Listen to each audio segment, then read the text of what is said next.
want to go. So you grew up in Brazil, Yeah. and when did you first meet the Cabrini sisters? Can you tell us about that? Was probably in the 54. I heard about Mother Cabrini on the radio, and I got very impressed about her life because I was searching, but I don't have find any place that really suited me. But when I heard that in the radio, that her life, I really felt that was my place to go.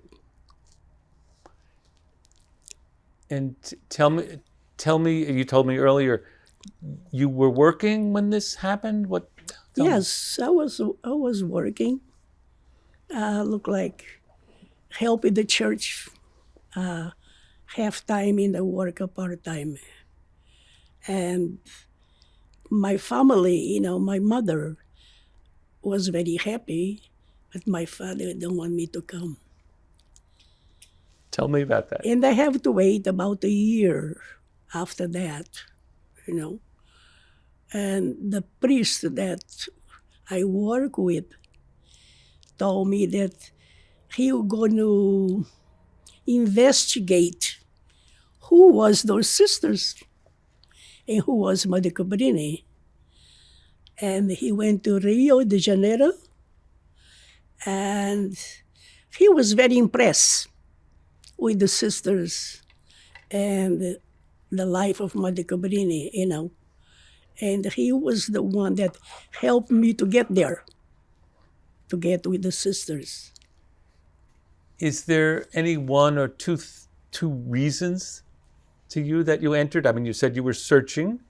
Yes. But tell me about that, your decision. Well, I met the different groups, look like the Charity Sisters, different ones, but was not really suiting for my vocation. I felt that my call was to be a missionary.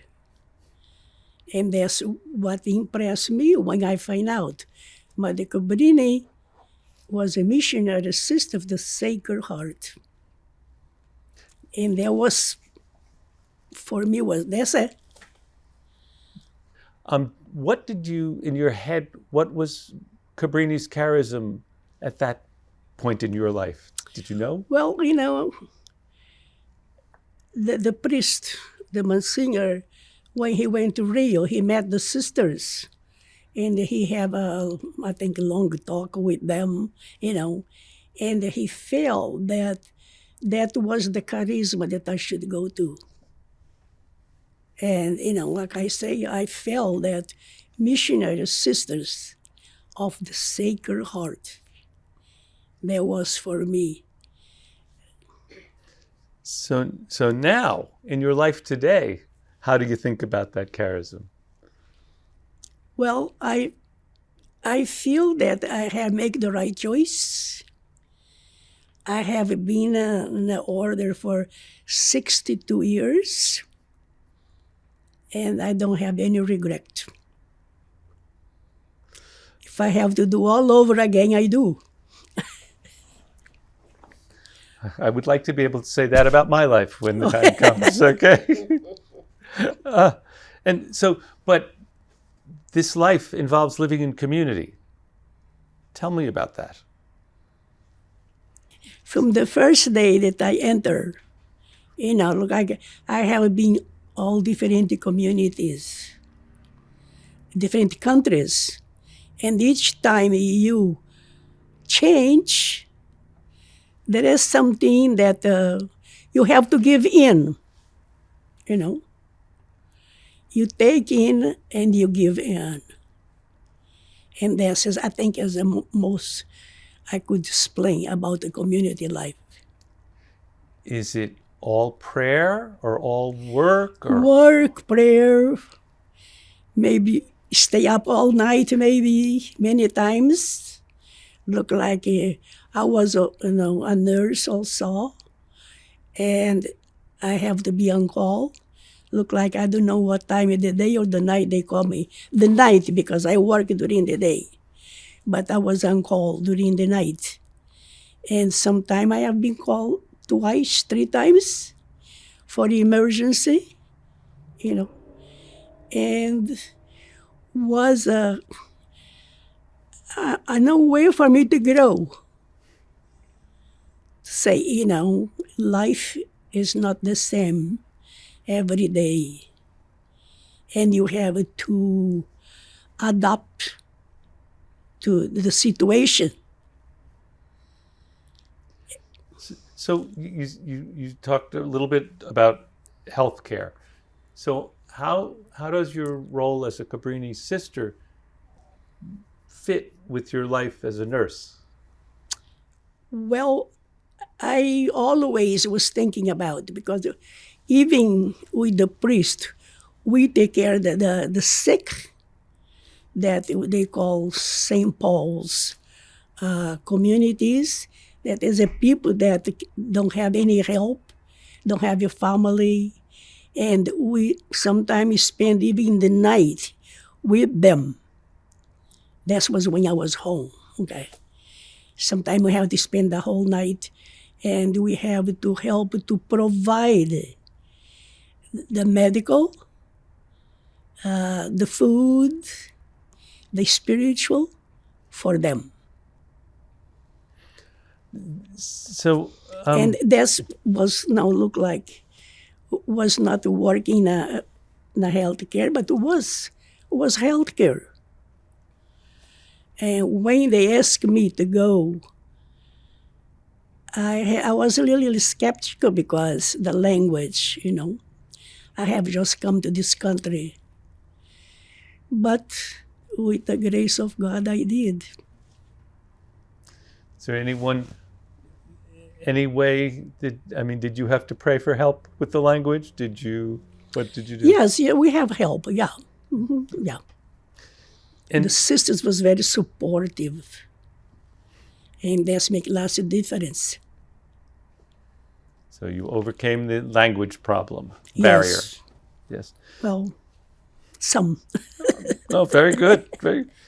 So, could you tell me a little bit about the places you worked and the kinds of work you did, the healthcare? Okay. When I first came to the United States, it was in New York. I was here 3 years. I work with the patients, especially the poor, because we have all these project houses in front of the hospital. And most of the patients was from the project. And I was telling Lucy that I'm very fortunate that all my religious life, I have been working in a poor area with the immigrants during the revolution in Cuba, that I was in New York. We have all the immigrants from Cuba. Look like doctors with their wives. And they could not do the work, look like the doctor. They have to become interns. And the wife was cleaning the house. And I felt that I was a support to them, to encourage them that life change. Because look like many of them, they finish. They went to school, they worked in a hospital, and they were able to get their license and become a full-time doctor. So you said it was more than just taking care of their physical needs. Mm-hmm. So and you said that you're good at helping people, at listening and counseling. Why do you think people are willing to talk to you, or why do people talk to you? Why I'm willing to help them? No, why do you think they're willing to talk to you? Why, what comes together? Oh, because, we become friends right away, okay? I saw their need, and they have their trust that I could help them. Even was now sometime not much, but you know, and that happy in New York, happy in Chicago, working with the immigrants from Mexico. Um, I feel that the Lord gave me their gift, to approach people and to accept the people. That's the most important thing. To accept people the way they are and not try to change their ways. But I have to try to adopt their ways too. I've seen that with so many Cabrini sisters. Um, is there one thing that something like this that happened that touched your heart? A person you met or a person you helped, or who helped you? Oh yes, many, many ways.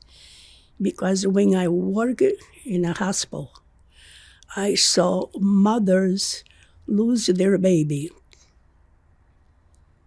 And I'm the one have to help them with that bereavement. Not just when they were in a hospital, but contact them home. We have service for the families to, to cope with that bereavement. Many times I attended the funerals, not just the babies, but the adults, different time, to see where they are, how much they need, where they are with their bereavement, and how much they need. And that was something that has really touched my heart, because if I have a mother lost her baby, maybe it was the first one, and maybe it was in the middle of the night or 2 o'clock in the morning. When I go back home, I have that in my heart that look like what else I could do for this family, or for the father and the mother and the grandmother, everybody. And those was situations, people that was with HIV, that they need a lot of support in their families. And there are many different situations, a suicidal. This is the hard one, that really touched me and say how fortunate I am, or work with the mentally ill, which I did. Say how fortunate I am that, I don't have those situations. Not because I'm better than them, no, but because it's a gift from God. This is beautiful. Do you consider you have a ministry now? My ministry here now is prayer. Be present to the sisters, and I do some little work, some handwork to keep me busy. You never stop being busy. No, I think not. Yes. Yeah, and after I was doing nursing, they asked me to go to the pastoral ministry, and this is the one that really make you more close to the people, because you have more time, and I have to go to school for that. Work in a state mental hospital, because I was taking both general hospital and mental hospital, which was, took a lot of me, because Many times I want to quit because it was so hard to work with those mentally patients from the state hospital. But my supervisor was so good that say, "You come back tomorrow. You come back tomorrow," and I did. You know, I think it's through prayer. That's the way we discern. And thank God I'm still here today. This is very good. This is what Cabrini taught. Yes. So, if you think about your life as an MSC, your work for the Sacred Heart, what do you think has been for you, not for somebody else, but for you, most fulfilling?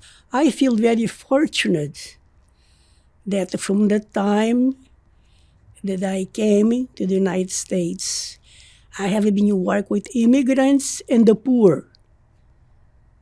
Always have been a poor mission that, New York, we have a Columbus Hospital was upper class, Cabrini was lower class. And I feel very fortunate to be with them. Chicago was the same thing. And I just feel blessed. This is good. So,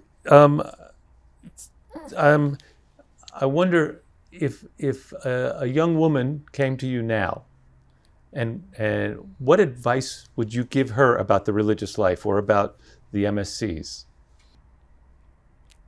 Is give in and take. And the charisma, I think that's the main point. And the constitution of our order, is MSC. Yeah. And I feel that if it was for me to do all over again, I was ready to do. And have to tell them the truth. It's not just roses. There are thorns too. But you have to learn how to take both. Pick up the roses and let the thorns in. It's not an easy, look, people say job, work in a healthcare, because I think you have to feel in order for you to do the work. Because if you don't love their profession, I say a gift. If you don't love that, don't stay in because you don't go do a good job. You have to love people and you have to love sick people. Work with sick people and healthy people, which employees need you too. You have to work with the employees. That way they could do better job. That's mean the whole world for me. That's what I chose. Okay? That's what I chose. And I'm happy. I am satisfied. It's not because, I don't make a mistake. I did many times. But there's a part of life to make a mistake. But you have to love what you do. Because if you don't love what you do, you're never going to do right. You're never going to help people. You have to have that inside in your heart in order for you to give. And in order for you to give, you have to love. You have to love yourself, first of all. Okay? Have to love yourself and get to know yourself. What is my gift? How I'm going to pursue this gift that God gave to me. And one thing is prayer. Prayer is talk to God. I don't know what your religion, but that's not matter who you are, because pray. Sometimes people think I have to kneel and pray. No, it's talk to God and listen to God. See what He tell you, and He tell us. You know, did I answer your question? Yes, you did. Okay. Good job. She did.